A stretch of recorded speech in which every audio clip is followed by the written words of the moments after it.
Bueno, ante todo, buenos días. Muchas gracias por su presencia y su asistencia.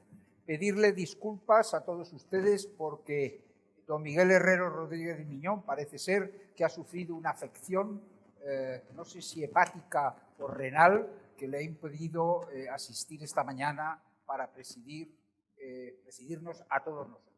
Me ha pedido a su vez don Alfredo Dañino que asumiera la presidencia de esta mesa, cosa que hago con enorme satisfacción, y al mismo tiempo pues consumir mi turno como uno de los ponentes de la propia mesa.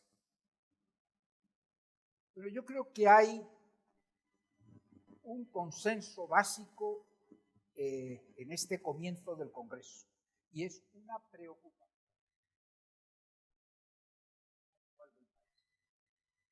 Y creo que nuestro deber, como miembros de la sociedad civil, es proponer ideas y proponer soluciones que afronten esos problemas que tantos nos agobian a la ciudadanía.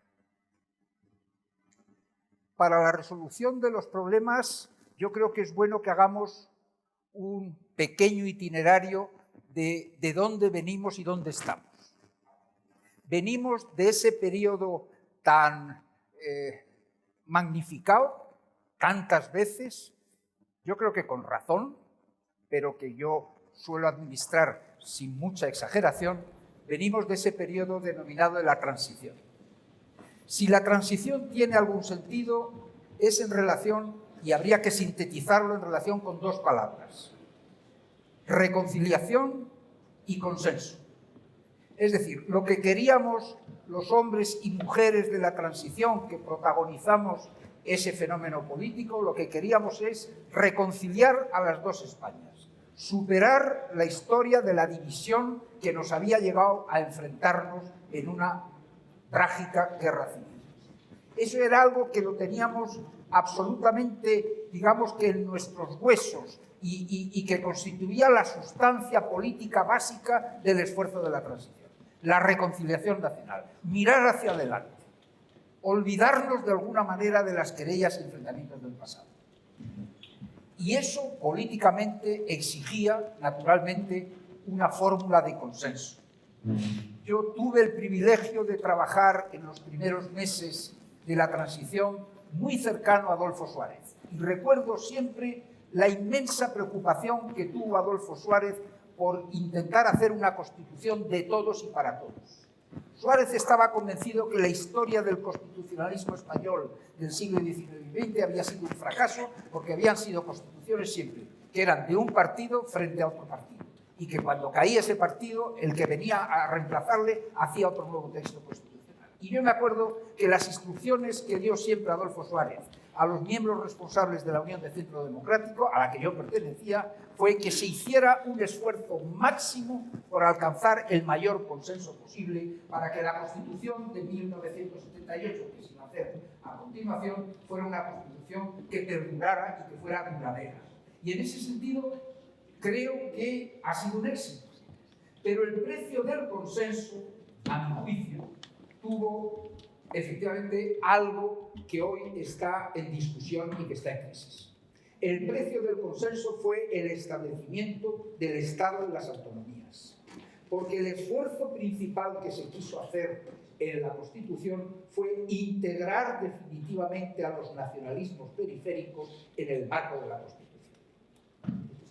Yo soy de los que creo firmemente que el Estado autonómico no ha sido una historia de éxito, como todavía he podido oír en la mesa anterior en la que he estado presente.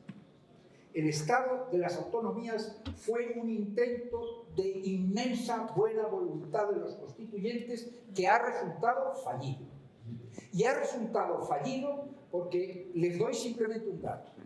En las Cortes de 1977, el nacionalismo, digamos, de vocación separatista no alcanzaba más que a un solo representante, don Heriberto Barrera. Es decir, el nacionalismo sedicioso que hoy pugna por ser mayoritario en Cataluña era inmensamente minoritario en aquellos años 78, 78 y 70. Ha sido el Estado de las autonomías, con las inmensas competencias que se han ido atribuyendo a esas comunidades autónomas, las que han propiciado, de alguna manera, el desbordamiento del marco constitucional y el ataque frontal que están haciendo a nuestra propia Constitución. A mi juicio, es inviable un proceso de descentralización política si no hay lealtad constitucional. Y se ha empezado ya a hablar en este Congreso de que una de las razones de los males que atravesamos derivan precisamente de la falta de lealtad constitucional que han manifestado los partidos nacionalistas. Yo puedo decir que nos han engañado y que todos los pactos que hicimos en los años 77, 78 y siguientes han sido vulnerados de forma soterrada en algunos casos, de forma manifiesta y frontal en otros. Pero es verdad que la deslealtad es lo que ha hecho, de alguna manera, saltar ese esfuerzo inconmensurable que hicimos por llegar a una Constitución de todos y para hacer un Estado de las autonomías que creímos en aquellos momentos que podía satisfacer las dos vertientes. Una unidad nacional indiscutible, al mismo tiempo que se reconocía una pluralidad de actores participantes en ese consenso constitucional. Pero hay que decir también que no solamente han sido desleales los nacionalistas, sino que los dos grandes partidos del arco constitucional han contribuido y han ayudado, de alguna manera, por intereses espurios políticos propios, a esas deslealtades. Porque han sido, y ahí enlazo con lo que es realmente mi contribución en esta mesa y en este Congreso, han sido efectivamente los dos grandes partidos políticos que, derivado del propio sistema electoral, han venido otorgando competencias continuas y abusivas, con gran destrozo de lo que puede ser los poderes del Estado, en base a la necesidad que tenían de los votos de esos partidos nacionalistas para asegurar la gobernabilidad. Por tanto, sí, se puede hablar de deslealtad de los partidos nacionalistas, pero se puede hablar también de que los partidos, digamos, del arco constitucional, del arco parlamentario mayoritario, han contribuido a esa deslealtad, haciéndose los locos o haciéndose concesiones, diría yo, espurias, que han venido sembrando la situación en que actualmente estamos. Yo creo que reformar hoy y ahora el Estado de las Autonomías, que repito, a mi parecer no es una historia de éxito, es un intento de buena voluntad que ha resultado fallido y que en algún momento habrá que revisar con paciencia, con mesura, con el mayor acuerdo posible, pero así no podemos seguir.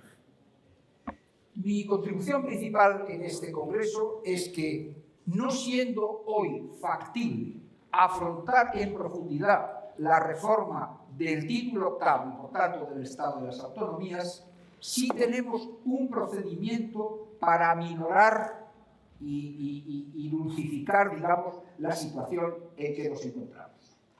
Y a mi juicio, y esa, repito, es mi mayor contribución esta mañana ante todos ustedes, existe la posibilidad de una reforma de la ley electoral que no requiere las mayorías cualificadas que exige la Constitución para su propia reforma. La ley orgánica de régimen electoral es una ley orgánica que se puede reformar con unas mayorías exclusivamente de 176 escaños o más.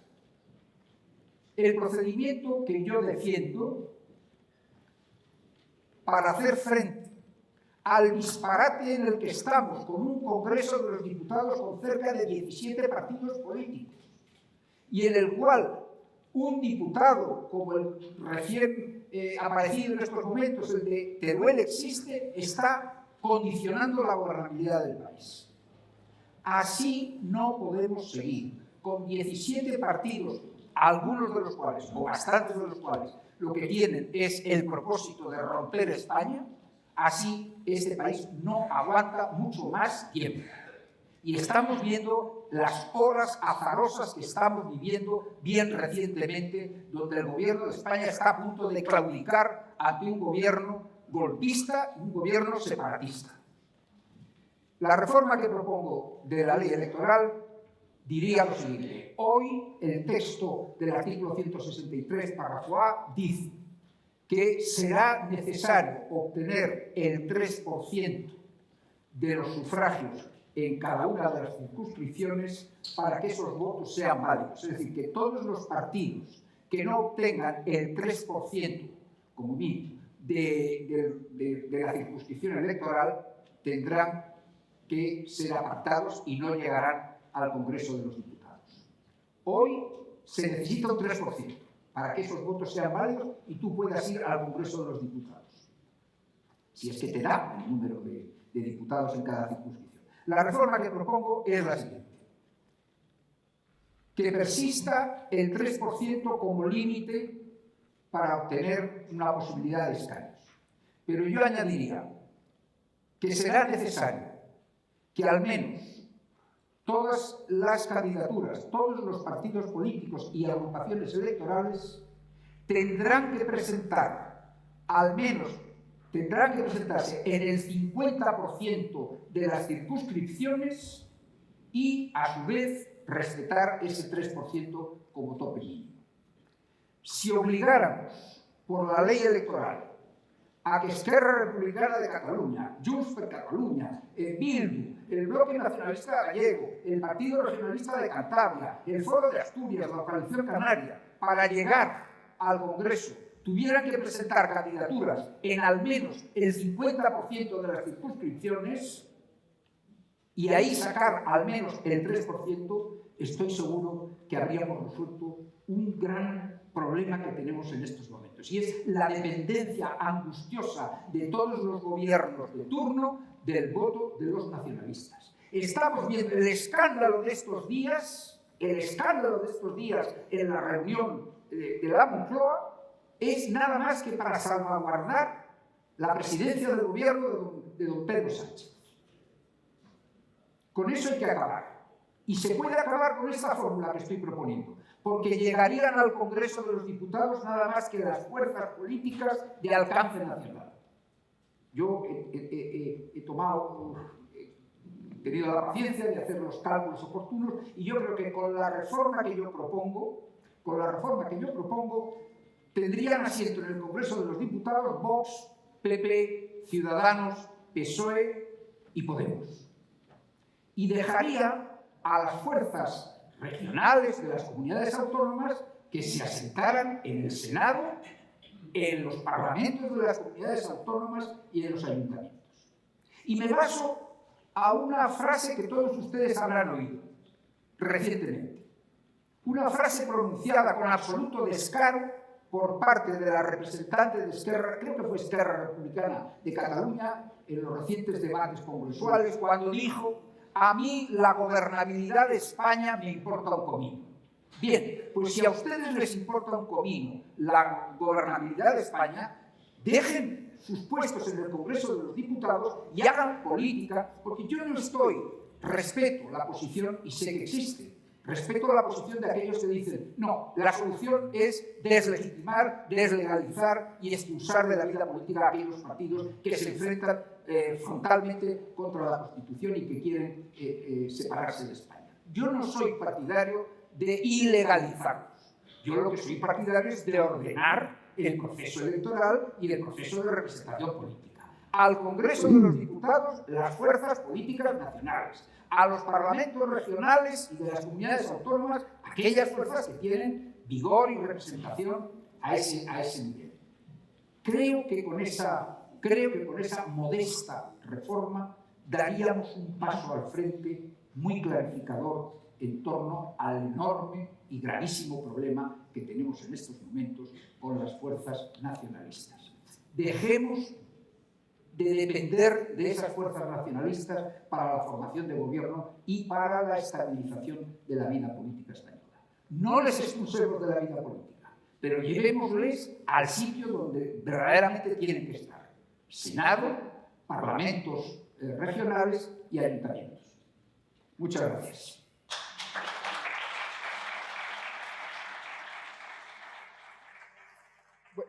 Bueno, yo soy muy poco formal, tengo mucha costumbre de presidir comisiones y reuniones y soy muy poco formal y por tanto voy a tratar de evitar el leer currículums y tal. Yo estoy acompañado aquí por tres ilustres figuras de distinta generación, de distintas procedencias, pero tres personas extraordinariamente válidas, muy bien representativas de lo que es la sociedad civil y algunos de ellos con enormes méritos políticos y académicos que voy a ahorrar todos y cada uno de los públicos. Vamos a tratar que las intervenciones sean unas intervenciones que cada uno pues, pueda sentirse a gusto y pueda decir todo lo que quiera decir, pero bueno, en el entorno de los 5, 6, 7, 8 minutos, por si luego entre nosotros surge alguna pregunta y sobre todo por dar la oportunidad a los asistentes a esta sesión a que puedan a su vez intervenir. Si os parece, doy la palabra a Rosa Díez. No necesita presentación, como se dice habitualmente. Es suficientemente conocida. Rosa. Vale, muchas gracias, Ignacio. Buenos días. A ver, lo que pasa siempre cuando uno o una tiene la oportunidad de intervenir en un foro como este, y no es la primera que habla, es que a mí me suele pasar que realmente el que habla antes me suscita el deseo de conversar con él y de polemizar. Y ya, en vez de dedicarme a explicar lo que yo quería explicar, ya Ignacio pues me ha pinchado, yo me he sentido pinchada. Y entonces, aunque yo voy a hablar de regenerar la democracia y del papel que ha de jugar, desde mi punto de vista, la reforma de la ley electoral para regenerar la democracia, quiero telegráficamente dejar dos apuntes sobre un par de cuestiones que Ignacio ha planteado. La primera es que yo creo que, vamos, yo no estoy de acuerdo en que la España de las autonomías no sea una historia de éxito.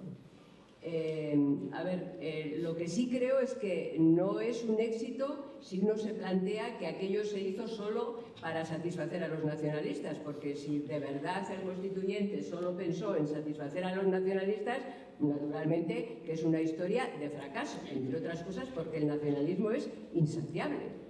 O sea, eso es imposible, o sea, no es posible saciarles de ninguna de las maneras. Entonces, si el constituyente pensó en hacer la España de las autonomías solo o principalmente para satisfacer a los nacionalistas, entonces sí, fue una historia de fracaso. Si la España de las autonomías tiene por contra, además, otro componente, ese diseño de la Constitución, que es la descentralización política en el entendimiento de que España es culturalmente un país descentralizado, plural, no descentralizado políticamente, sino con una diversidad cultural que debía de tener acogida también en el modelo político de España, que podía haber optado por un modelo centralista como el modelo francés y optó por un modelo federal como el modelo alemán, sin llamarle federal, porque en aquellos momentos no se podía llamar federal. Entonces hubo un diseño. Claro que había que apaciguar al nacionalismo y tal, pero hubo un diseño en el que yo creo que jugaron las dos esferas.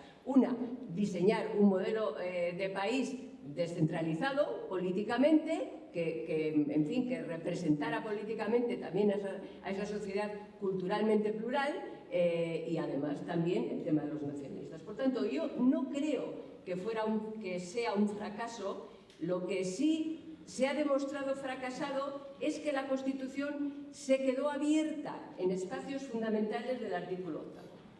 Abierta, porque ni siquiera los constituyentes sabían cómo se iba a desarrollar los estatutos. Es decir, hoy tenemos 17 parlamentos autonómicos, en la Constitución no lo dice. Podían no haberse desarrollado 17 constituidos, 17 parlamentos autonómicos, pero lo dejó abierto. Y el dejarlo abierto, al no expresar determinadas competencias exclusivas que garanticen la lealtad de la que tú has hablado.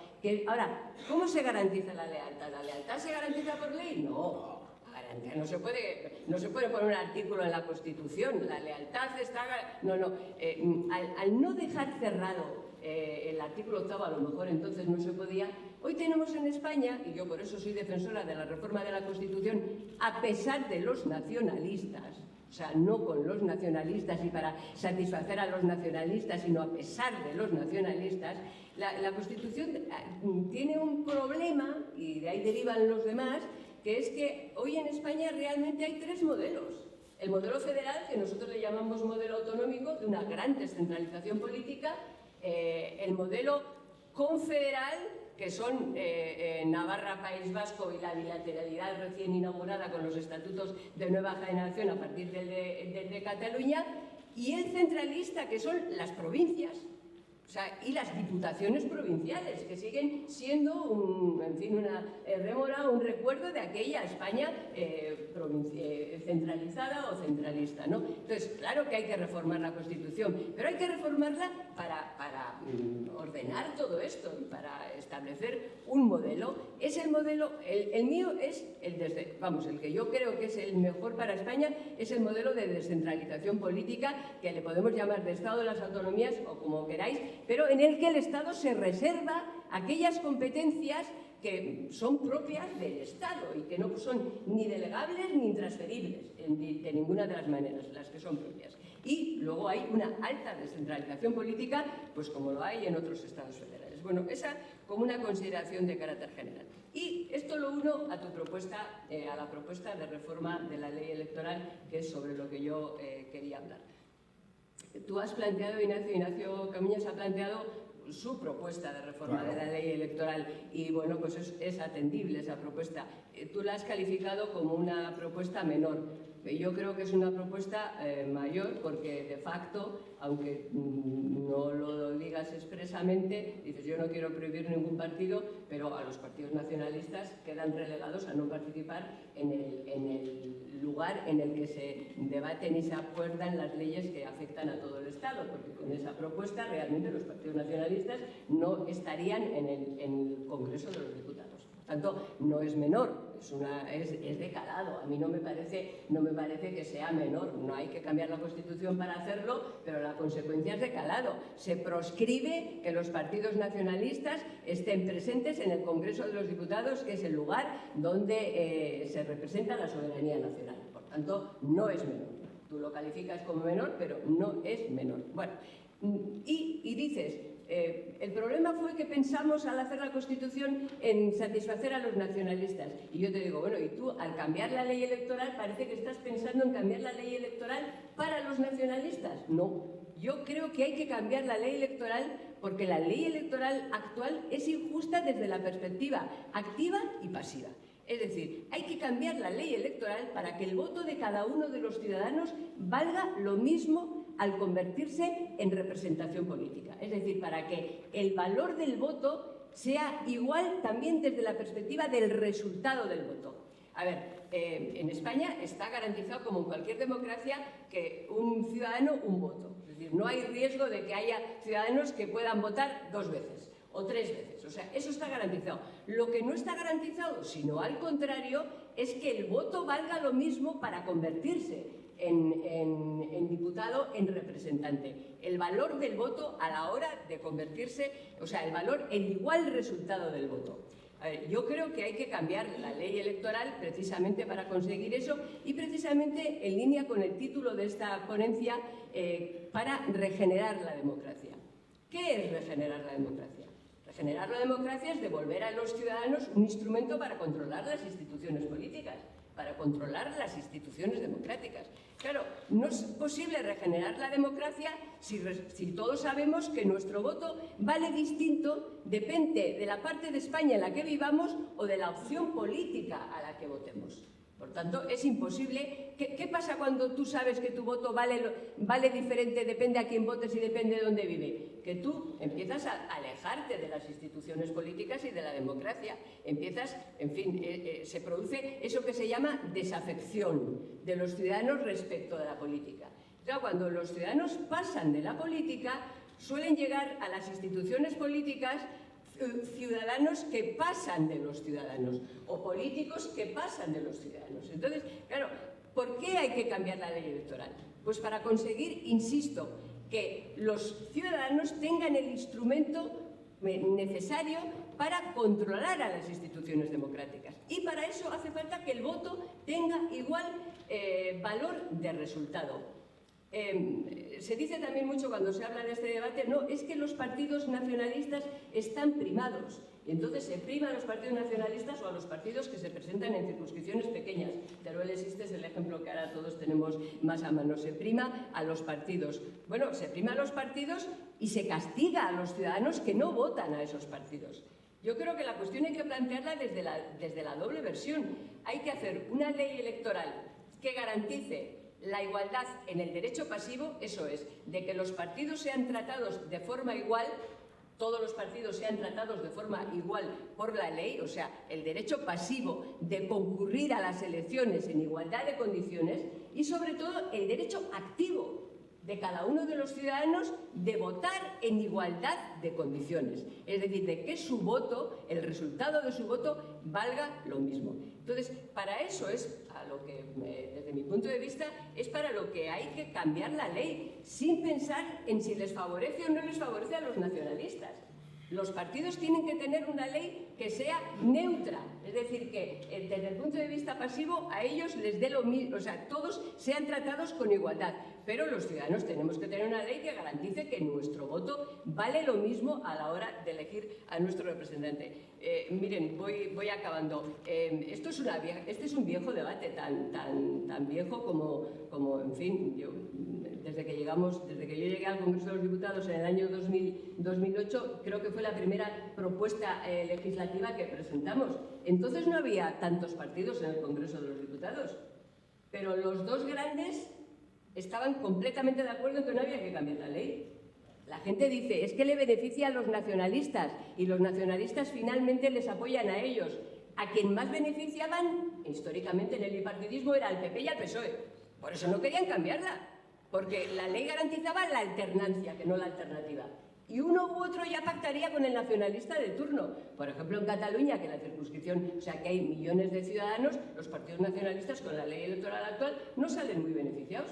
Salen muy beneficiados en el País Vasco y en Canarias y en circunscripciones más pequeñas. Por tanto, no pensemos en los nacionalistas a la hora de hacer propuestas para cambiar la ley. Pensemos en que hay que garantizar el derecho activo y el derecho pasivo. Insisto, en aquel momento, el gobierno de entonces, de Zapatero, hizo una consulta al Consejo de Estado para que informara sobre cómo se puede cambiar la ley electoral sin tocar la Constitución y que la ley electoral sea más justa. El Consejo de Estado dio varias versiones, varias fórmulas para poder cambiar la ley electoral y que fuera más justa sin tocar la Constitución. Bueno, tocar la Constitución sería lógico para la ley electoral, por ejemplo, acabar con la circunscripción provincial. Si España es España Estado de autonomías, pues que la circunscripción fuera la autonómica, pero para eso hay que tocar la Constitución. Se puede, sin tocar la Constitución, llegar a 400 diputados para que haya, por ejemplo, 50 diputados que se elijan en circunscripción nacional, aunque el resto se elija en otro tipo de circunscripciones. Se puede, en vez de 2 mínimo por cada provincia, 1, bajar el mínimo y, por tanto, la distribución es mucho más proporcional. Hay muchas fórmulas, pero el Consejo de Estado insistió sobre todo en lo que les dije al principio. La distorsión se produce porque el valor del voto no es el mismo a la hora de elegir al representante político. Y esa es la distorsión que hay que evitar, y para eso es para lo que hay que cambiar la ley electoral. Yo creo que al final, como decía al inicio de esta intervención, el sufragio, en fin, la igualdad de sufragio, eso es que solo vota, cada uno de nosotros solo tenemos un voto, esto no está en riesgo. Pero lo que sí está más que en riesgo, está consolidado, es que nuestro voto no vale lo mismo. Y a ver, yo que he vivido y sigo viviendo toda la vida en el País Vasco, yo ya sé que el voto de mi vecino que vota PNV vale siempre 6 veces más que el mío, siempre que yo vote a un partido nacional. Entonces, el problema no lo tiene mi vecino, lo tienen los dos grandes partidos nacionales que, teniendo mayoría suficiente desde que hay democracia en España, no han querido tocar la ley electoral porque eran los más beneficiados. La ley electoral es, en fin, el desarrollo de un decreto preconstitucional. Tiene sentido cuando se hizo. El legislador entonces tenía miedo de que hubiera 20 partidos políticos en el Parlamento y fueran incapaces de ponerse de acuerdo para construir la democracia. Pero hoy no hay ni riesgo, bueno, de hecho tenemos no sé cuántos partidos en el Parlamento con esta misma ley electoral. Entonces, hoy no hay riesgo, ese riesgo que entonces veían los legisladores, pero sigue habiendo una necesidad. Si queremos regenerar la democracia, hay que empezar por cambiar la ley electoral para que la ley electoral sea más justa y el voto de cada uno de nosotros valga lo mismo. Y permítanme que acabe con una reflexión. Siempre nos despistamos y terminamos dando la vuelta y haciendo lo que nos parece que es lo necesario en el momento sin ir al problema de raíz. Ahora los debates son que la derecha se tiene que unir precisamente para que sus votos valgan lo mismo. Oiga, cambien la ley electoral para que los votos de cada uno de nosotros valgan lo mismo y déjense de unirse o separarse en función de la coyuntura. Muy bien. Pues tiene la palabra Elisa de Hernández. Hola, buenos días. Bueno, muchas gracias, Ignacio. Yo sí me voy a presentar brevemente porque no... No, si quieres te presento y leo todo el currículum. No. Simplemente por decir que estoy aquí en representación de la Fundación Hay Derecho, que es una fundación que constituimos hace 5 años, después de un blog que tenemos desde hace 10 años, y nuestra máxima preocupación es la defensa del Estado de Derecho y la lucha contra la corrupción.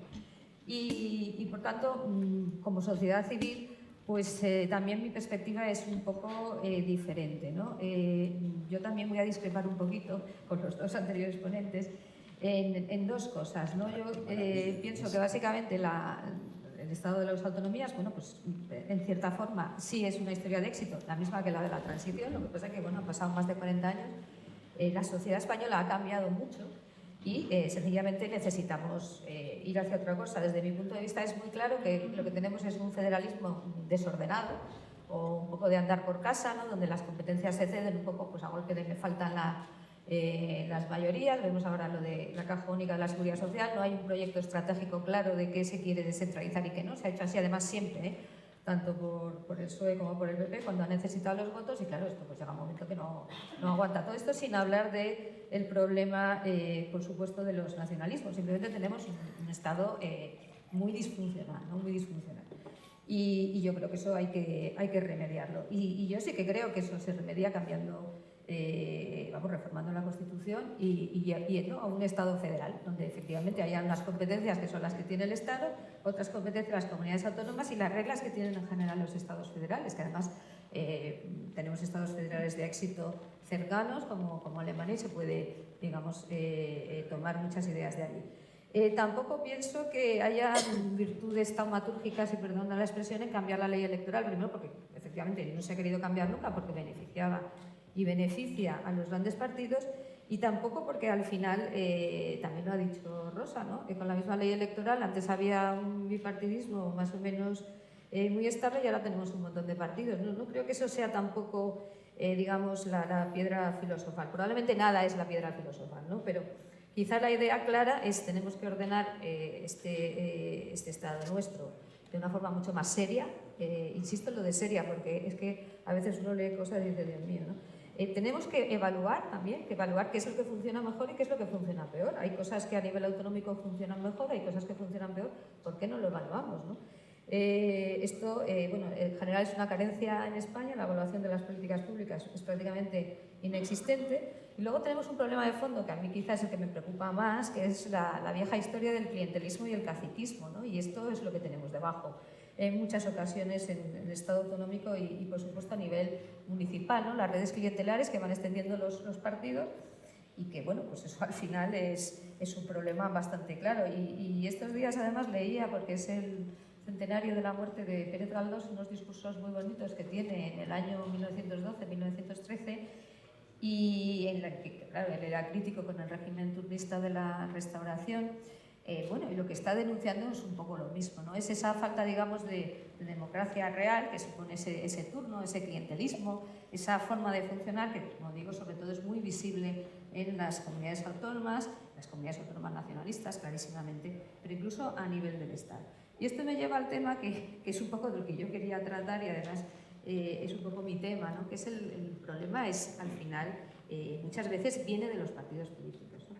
Y quizá lo más interesante es que algunos creíamos, hace unos años, que con la aparición de nuevos partidos esto iba a cambiar y la realidad es que no ha sido así, ¿no?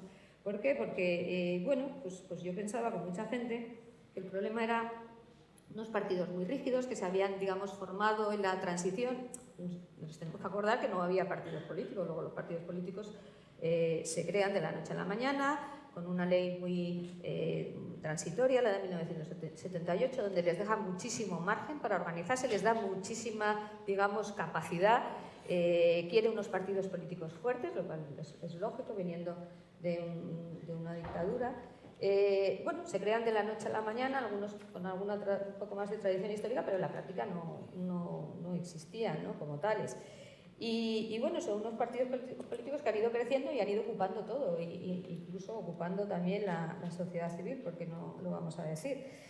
Y bueno, pues pensamos que esto se tenía que solucionar, pues básicamente apareciendo bueno, sobre todo después de la crisis, ¿no?, del 2008-2009, cuando empieza a haber un movimiento en la sociedad, ¿no?, el movimiento 15M y tal, bueno, que esto se solucionaría porque aparecerían nuevos proyectos políticos, nuevos partidos que funcionarían de otra forma, y una cosa que para mí es clave, que daría muchísima más entrada a la ciudadanía, ¿no?, la participación ciudadana de estos partidos un poco blindados, muy jerárquicos, donde todo se decide por la cúpula, donde realmente la afiliación o la ciudadanía tiene poca entrada, pues que pasaríamos a un nuevo modelo. De hecho, es un poco lo que nos contaron, ¿no? Y bueno, pues la realidad es que esto no ha sido así, no ha sido así en absoluto. Los nuevos partidos políticos han replicado exactamente los mismos vicios que tenían los anteriores y digamos, pues estamos en el mismo punto, ¿no? Esto además yo creo que también entronca con otra idea que por lo menos para mí es muy clara, que es la crisis de la democracia representativa liberal, ¿no? Porque no solo es que esté pasando esto en España, es que está pasando en todas partes. Y yo creo que realmente es una crisis que tiene mucho que ver con cómo funcionaban. Al final, una democracia representativa, los elementos claves son los partidos políticos, lógicamente. ¿Cómo funcionaban los partidos políticos? Pues hasta, digamos, finales del siglo XX, principios del siglo XXI, y cómo nos gustaría que funcionaran ahora. Y desde luego no es con un sistema, digamos, de hiperliderazgos, que es lo que hemos tenido y tenemos, que tenemos más hiperlíderes que nunca, un sistema de cúpulas cerradas, un sistema donde prácticamente no entra el aire, donde, digamos, un ciudadano que tiene ganas de aportar o de involucrarse no tiene absolutamente nada que hacer. No es como queremos los ciudadanos que funcionen los partidos políticos en el siglo XXI. Entonces yo ya me he dado cuenta que esto no es tanto un problema de oferta, porque ahora tenemos mucha oferta, sino es más bien un problema de demanda. Es decir, los ciudadanos no tenemos los partidos políticos, por lo menos es lo que pienso yo, que estén dando respuesta a una ciudadanía del siglo XXI, que es una ciudadanía que se mueve mucho más, que se informa mucho más, que es muchísimo más activa, que es muchísimo más exigente, porque sabemos más, tenemos más información, que nos movemos en las redes perfectamente y nos podemos conectar unos con otros. Estamos hablando de algo diferente y, por tanto, yo creo que ahí tenemos un reto importante. Claro, ¿qué pasa? Pues que lo mismo que con la ley electoral, es que los partidos políticos no están por la labor de hacer reformas que puedan, digamos, cortar su poder, ¿no?, o limitar su poder. No están por desocupar las administraciones públicas, no están por desocupar las entidades públicas, por descolonizar, como digo yo, un poco el sector público, no están por supuesto por cambiar una ley electoral que les beneficia y tampoco por dar mayor participación a la ciudadanía, ni aunque sea un poco, digamos, de maquillaje, sí, te reúnes con ellos, hablas con ellos y tal, luego al final todo queda un poco en nada, ¿no? Entonces, bueno, pues yo un poco vuelvo a la reflexión del principio, nos queda un poco la sociedad civil. Hombre, es muy importante que la sociedad civil sea fuerte, ¿no? El otro día ayer estaba leyendo el nuevo libro de Acemoglu, el Estrecho Corredor, y lo que viene a decir, que es una idea que creo que es muy potente, es que para que haya un Estado fuerte, y por un Estado fuerte no entiendo un Estado centralista, sino un Estado democrático de derecho, digamos, que defienda los derechos y libertades de los ciudadanos, necesitamos una sociedad civil fuerte, y es que no vamos a tener una cosa sin la otra. Entonces, ¿en qué consiste la sociedad civil fuerte? Bueno, pues en que cada vez que haya cosas que no nos gusten, como por ejemplo la mesa de ayer de los dos gobiernos, pues inmediatamente salir a protestar en todos los medios que tengamos a nuestra disposición, en las redes, que las redes son baratísimas, no cuestan nada y se puede un poco mover esa opinión pública y esa ciudadanía. Yo creo que es que no nos va a quedar otra. Entonces, a mí me gustaría, y yo estuve muy implicada en proyectos políticos reformistas, me gustaría que hubiese un shortcut, ¿no? Y decir, bueno, esto me lo va a hacer un partido político y va a poner encima de la mesa lo que, digamos, desde la sociedad civil consideramos que hay que hacer, pero yo creo que ya la experiencia me ha enseñado, esto no va a pasar. Entonces, yo creo que lo que hay que seguir es un poco como en este congreso, reforzando lazos entre la sociedad civil, moviendo todo lo que sea medios de comunicación y esforzándonos un poco en eso, ¿no? Y al final, en una democracia, por imperfecta que sea, los políticos responden a los electores y a los ciudadanos, incluso con una ley electoral con la que tenemos. Y yo creo que eso es un poco la labor que nos queda. Muchas gracias. Tiene la palabra Alfonso Coronel de Palma. Muchas gracias, Ignacio. Yo vengo aquí en calidad de patrono de la Fundación Independiente. Claro, después de haber escuchado hablar a Ignacio, a Rosa, a Elisa, digo, que un joven de 26 años como yo puedo aportar en ese sentido. Bueno, pues en primer lugar yo creo que bueno, el debate ha sido muy interesante. Hemos recibido una clase, ¿no?, en cierto modo, de lo que puede ser una reforma de la ley electoral, un análisis del actual sistema de autonomías que tenemos, si nos puede beneficiar o no un sistema federal, y luego lo que sería la entrada en los propios partidos políticos o cómo reafirmar lo que es la propia participación de la sociedad civil. Yo en estos momentos creo que mi generación, la situación en la que se encuentra, ciertamente no invita a participar de la sociedad civil. Es decir, no nos encontramos en una España que está absolutamente separada, con un Congreso absolutamente polarizado, en el cual, muy a nuestra desgracia, los insultos o las descalificaciones personales ocurren a diario, tanto pueda ser en las propias cámaras como lo que es en la sociedad civil. Tenemos unos partidos políticos en los cuales el acceso es imposible, puesto que la democracia interna en los partidos políticos ya no existe. Tenemos además hace pocos días la noticia de pues el Partido Popular con Alfonso Alonso, que habían decidido eliminarle por Carlos Iturgaiz. Claro, entonces, un joven en esta situación, ¿qué cree cómo puede participar de su sociedad civil? En primer lugar, ¿qué entendemos por sociedad civil? ¿Existe una verdadera sociedad civil en España? ¿Se articula de alguna manera? Hacía una reflexión muy interesante esta mañana el señor alcalde de Madrid cuando decía que los políticos tenían que eliminarse de la sociedad civil. Es decir, hemos llegado a un momento en el cual hemos politizado absolutamente lo que es la sociedad.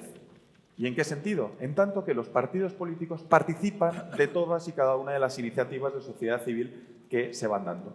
Es decir, ¿cuándo cae todo proyecto e iniciativa de la sociedad civil? Cuando recibe una subvención, que es la mejor manera que puede haber de cualquier tipo de control sobre cualquier tipo de iniciativa. Es decir, cuando te generan una dependencia económica. Porque si tú tienes una dependencia económica de un partido político, ¿cómo vas a ser independiente? ¿Cómo vas a poder articular?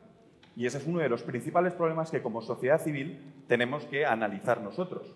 Es decir, mi proyecto o el proyecto que tenemos en comunidad, ¿cuánto vale? Y si estoy dispuesto a venderme a los partidos, que ese es uno de los principales problemas que creo que se han ido sucediendo. Es decir, que grandes iniciativas de la sociedad civil han acabado siendo absorbidas por los partidos. En segundo lugar, creo que es absolutamente necesaria una reforma de los propios partidos políticos. Es decir, creo que es necesario que el ciudadano activo, o sea, lo que es la propia sociedad civil, vuelva en muchas ocasiones a participar de la política, y tanto en los partidos políticos, por un lado, como en la propia sociedad. Está bien y comparto la noticia de decir, en cada momento que algo no nos guste, como sociedad tenemos el deber de protestar, el deber de participar, es decir, que estamos descontentos. Es decir, ¿qué mayor legitimidad puede tener un pueblo como, por ejemplo, ahora mismo ha ocurrido con los agricultores en Extremadura, que están saliendo como sociedad civil? Eso es sociedad civil. Pero la sociedad civil tampoco se puede quedar solo en meras protestas. Tiene que también participar en muchas ocasiones y beber de lo político. ¿Y lo político cómo puede reformarse? Dando entrada también en muchas ocasiones a personas de la sociedad civil con ese ánimo de cambiar. Yo lo que también veo, o a lo mejor palpo en el ambiente, que es en la sociedad civil al final nos acabamos conociendo todos en muchas ocasiones, ¿no? Parece que cuando vas a 2 o 3 congresos, más o menos casi siempre estamos los mismos. Entonces, ¿existe o no existe efectivamente una sociedad civil fuerte dentro de España o hay una sociedad civil politizada? Respecto de lo que decía Elisa de lo que era, de que actualmente tenemos una sociedad que es muy activa, que está constantemente participando, puesto que estamos más informados, de ahí discrepo. Es decir, por ejemplo, en el caso de la Alcaldía de Madrid, se iniciaron políticas de voto en diferentes propuestas, que los índices de participación eran mínimos, yo creo. Están dirigidas de arriba abajo. Sí, bueno, pero que al final nos acababan llegando a todos, a través de email, nos invitaban a los ciudadanos a participar en qué queríamos que se gastase el dinero público y creo que las últimas participaciones apenas llegaban al 1,5%. Es decir, también tenemos que intentar medir, es decir, el ciudadano, las ganas que pueda tener participar activamente de lo político y en qué, absolutamente. Claro, hay muchos de los temas que dice, bueno, pues para reformar 4 plazas realmente no me importa. En ese sentido, yo lo que sí que veo de mi generación es que es una generación que está más, no despolitizada, puesto que la política ocupa, yo creo que el 90% de nuestra vida en muchas ocasiones y al final, bueno, pues cuando vas con cualquier amigo o estás con familia siempre acabas hablando de política, pero lo que sí que creo que está absolutamente y profundamente descontenta. Es decir, no creo que mi generación tenga referentes políticos. Creo que es algo que puedes girar en torno a dramático, lo podría calificar como dramático, es decir, que no haya ningún político que en nuestra generación podamos considerar ejemplar, y ejemplar tanto en el comportamiento como en los propios ideales o con la propia reforma de las ideas en lo que tenemos en la actualidad. ¿Por qué? Porque en la propia sociedad civil ha desaparecido de los partidos políticos y quienes están asentados en los partidos políticos son los propios políticos, que en muchas ocasiones es aquella pesca que ya se muerde la cola, es decir, aquel político profesional que vive por y para la política y no sale de la política. Es por ello por lo que creo, y aquí yo creo que es mi aportación, que desde la sociedad civil lo que tenemos es que volver a participar y es volver a articularnos de una manera independiente. En muchas ocasiones habrá que ir puerta por puerta, intentar convence a tu vecino, con quien compartas un ideal, vamos a una charla, vamos a participar de este proyecto, a esta manifestación, a cualquier cosa. Tenemos esa obligación y ese deber moral para poder reconstruir España o para poder repensarla, es decir, participemos e invitemos a participar en la sociedad civil y luego los llamados a ellos participen en la política y siempre con el mayor fin que sea una vocación absoluta de servicio a los demás y no intentando mantenerse en lo que pueda ser su propio puesto ni con fines políticos. Porque creo que todo este problema del nacionalismo que hablábamos en un primer momento reside que nadie ha tenido una altura de miras suficientes de mirar por lo que es su propio país, sino mirar por lo que es una gobernabilidad. Gracias, Alfonso. Bueno, muy brevemente, algunas puntualizaciones para que haya debate y esto tenga vida. Bueno, vamos a ver. Sociedad civil. Elisa lo sabe, yo llevo muchos años trabajando en distintas instancias de la sociedad civil. Primero, no tiene por qué unirse la sociedad civil, no. Está muy bien que hagamos este tipo de congresos, pues, no sé, una vez al año o una vez cada 2 años. Pero la sociedad civil, por esencia, es plural y, por tanto, cada uno tenemos una vocación de servicio dentro de la sociedad civil y unos se proyectarán sobre unas materias, otros sobre otras y todo ese entramado es sociedad civil. Ahora bien, sin embargo, para que haya crecimiento y robustecimiento de la sociedad civil es necesario una potente ley de mecenazgo.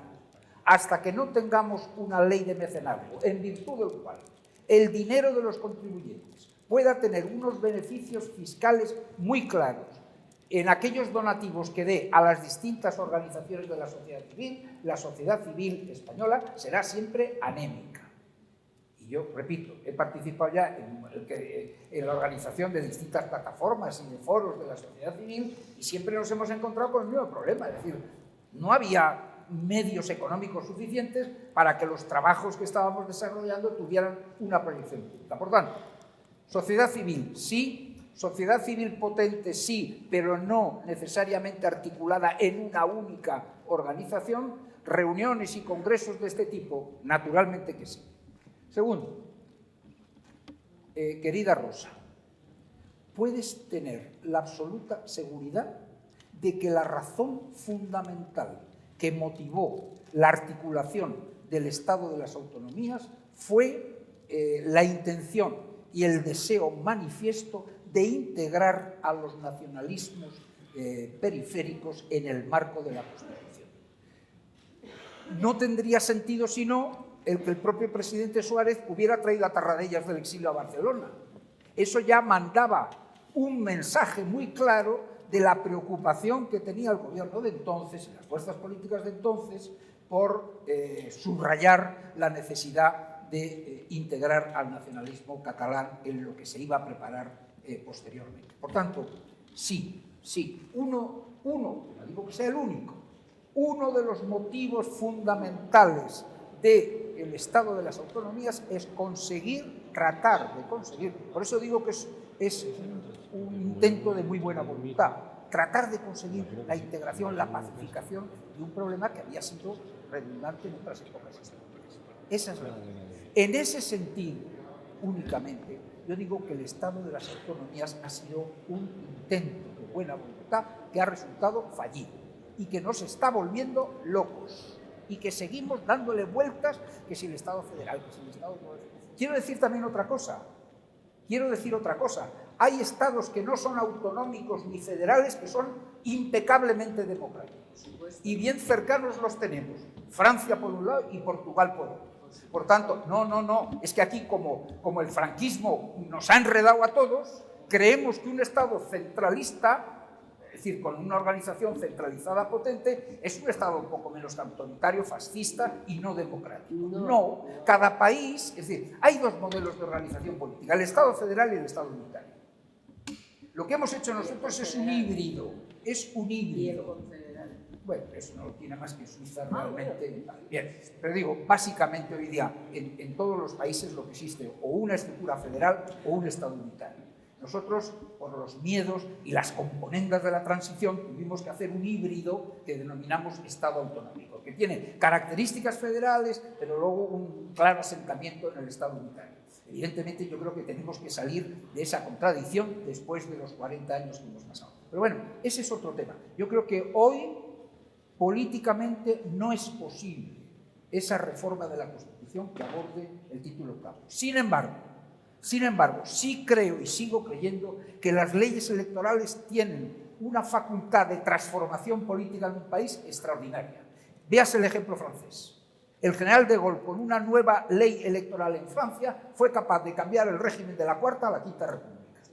Por tanto, cuidado, las leyes electorales tienen una importancia enorme. Y yo lo único que he querido subrayar esta mañana ante todos ustedes es que en este momento hay un objetivo primordial y es luchar contra el fraccionamiento en que ha caído el Congreso de los Diputados. No podemos manejar el Congreso de los Diputados con 17 partidos y que hay que establecer unas normas, unos mínimos para ordenar el tablero político del país. Insisto, yo no quiero echar a las tinieblas a ninguna fuerza política. Lo que sí quiero es ordenar el tablero político.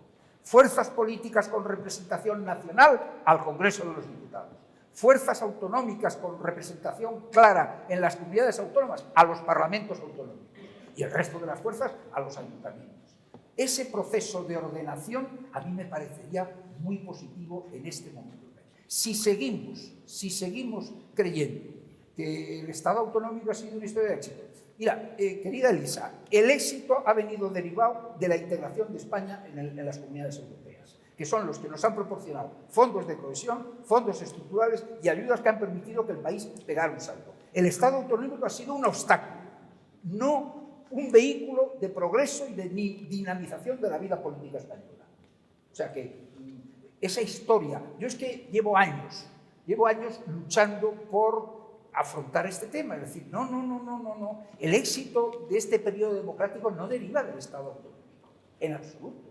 Deriva, efectivamente, de una voluntad de concordia nacional, que se ha roto, entre paréntesis, se ha roto por el señor Rodríguez Zapatero y ahora la está ya desarbolando el gobierno de Sánchez, con la ley de la memoria histórica. La ley de la memoria histórica es un ataque frontal al espíritu de reconciliación de la transición española, que pusimos en marcha este proceso que hoy día está siendo saboteado. Pero bien, perdonarme porque no quiero dar un meeting, sino simplemente unas puntualizaciones. Yo también quería, Rosa.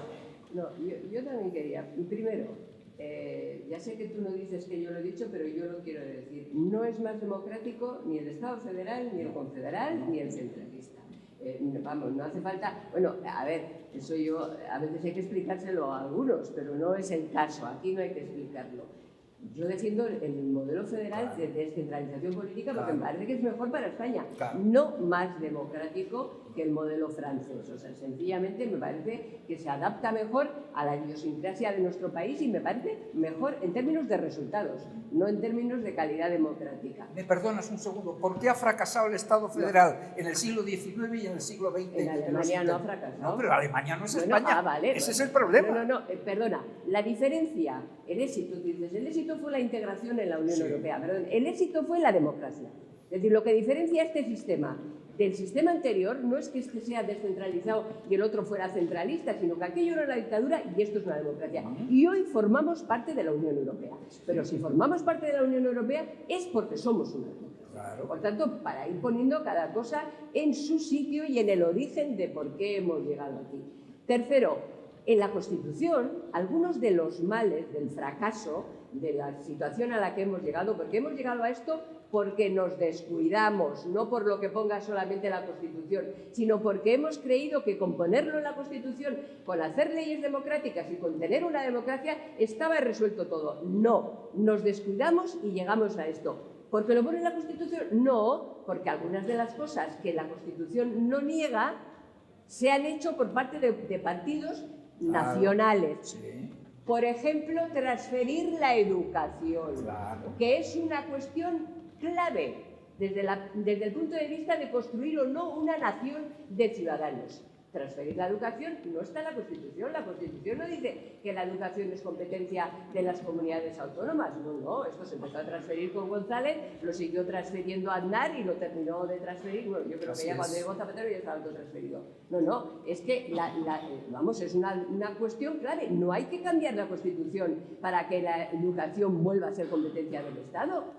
Hay que recuperar la competencia y hay que dejar a las comunidades autónomas unas cosas de ejecución de la competencia y a los ayuntamientos otras, porque limpiar comedores y todo eso no lo va a desarrollar las comunidades autónomas. O sea que algunas cosas, las más graves, diría yo, por cierto, se han producido no por la letra de la Constitución, sino porque hemos perdido el espíritu de la Constitución y porque no hemos estado atentos al desarrollo de la Constitución, porque nos descuidamos y llegamos a la circunstancia actual, a la que hemos llegado. Y tercero, en línea con una de las cosas que decía anteriormente y que decía también Elisa, no porque discrepe, sino para insistir en una cuestión y que tú también has planteado. A ver, los partidos políticos tienen muchos defectos, como los tiene la propia sociedad y cada uno de nosotros que somos los que los conformamos.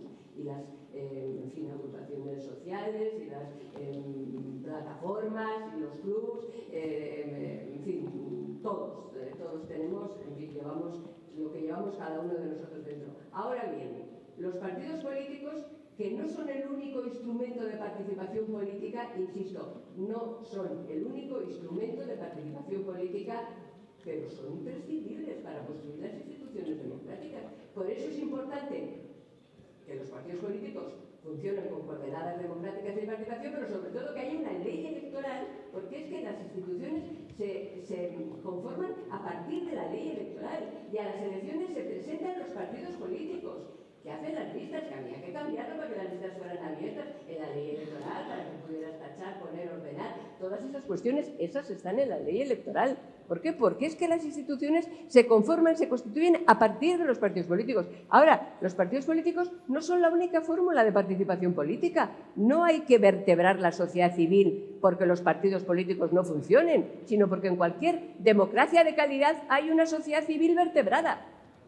Y por eso hay que vertebrar la sociedad civil como un instrumento más, en fin, de categorizar nuestra democracia y de tener una democracia de más calidad. Eso es lo que pienso. Muchas gracias. ¿Alguna otra cuestión por parte de...? Sí. Sí. Elisa de la Nuez. No, vamos a ver, que como no te voy a convencer de las comunidades autónomas. No, yo lo que creo es que sencillamente... ¿Cuántos años llevamos discrepando sobre ese tema? Una década, sí. Más o menos. No, yo lo que creo es que hay una forma de medir, ¿no? Que saber en qué cosas funcionan bien y en qué cosas funcionan peor. O sea, es decir, que todas las políticas públicas se pueden medir. Yo estoy muy pesada con eso, pero al final, y más allá, insisto, siempre del tema nacionalista, que es un poco una deriva. Lo que es verdad es que podemos medir si es mejor que la sanidad esté descentralizada o esté centralizada, o a lo mejor en algunos sitios es mejor que esté descentralizada y en otros no, o algunos hospitales de referencia es mejor que sean centrales. Es decir, que yo lo que no creo es que haya un a priori de esto es bueno o esto es malo, sino vamos a ver, ¿no? Y luego también otra cosa en relación con esto, y luego había muchos instrumentos de coordinación en manos del Estado de los que se ha hecho dejación. Y me acuerdo, por ejemplo, de la famosa alta inspección del Estado, ¿no? La alta inspección educativa, que simplemente no se ha activado, y no se ha activado porque los partidos políticos, digamos, que estaban necesitados del apoyo nacionalista no lo han hecho, y eso está ahí también. O sea, no hemos activado los mecanismos de control y de supervisión que estaban y que no se han usado. Con respecto a la sociedad civil, hombre, no puedo estar más de acuerdo con Alfonso, ¿no? Vamos a ver, si sirve de algo, el problema de la sociedad civil es que somos pobres como ratas, precisamente si no admitimos subvenciones, porque sabemos exactamente eso. En el momento que te da una subvención, pues lógicamente tienes una cierta deuda contraída, ¿no? Entonces, sí, voy acabando. Una cosa que sí quería decir en relación con las subvenciones es que hay un mecanismo que no quieren tampoco los políticos, que es que los ciudadanos, cuando decimos que dónde van la parte del IRPF que puede ir o a la Iglesia o a ONGs, en vez de poner a ONGs, y eso quiere decir que el gobierno de turno lo va a repartir como él quiera en subvenciones, ¿por qué no ponemos Fundación Independiente, Fundación Hay Derecho o Amnistía Internacional o lo que sea? Sería una forma muy clara de que el ciudadano decida a qué ONG quiere que vaya ese porcentaje de la renta. Digo, pues si sirve también como una idea a poner en marcha. Muy bien. Un último turno para Alfonso Coronel de Palma. Sí, no, en ese sentido, en cuanto a la financiación de las fundaciones, es evidente que, o lo que es la propia financiación de lo que es la sociedad civil, hay que hacer un análisis, igual que hacíamos de las políticas públicas, de cómo se pueden participar, bien sea a través de una ley de mecenazgo o bien sea a través de donaciones. Y no solo en un apunte de lo de Rosa, evidentemente que la sociedad civil, o sea, los partidos políticos no son la única forma de participación en la sociedad civil, y era lo que defendía, es decir, pero los mejores de la sociedad civil con vocación política también tienen que entrar en los partidos en muchas ocasiones. Y lo que no puede ocurrir es que los propios partidos políticos, con métodos antidemocráticos que van desarrollando ellos mismos, bloqueen esta entrada, que es lo que estamos teniendo en muchas ocasiones a día de hoy. Es decir, que los mejores con vocación política nunca lleguen a la política por intereses personalistas. Muchas gracias, Alfonso. Yo creo que dada la hora debemos de levantar la sesión. Muchas gracias a todos.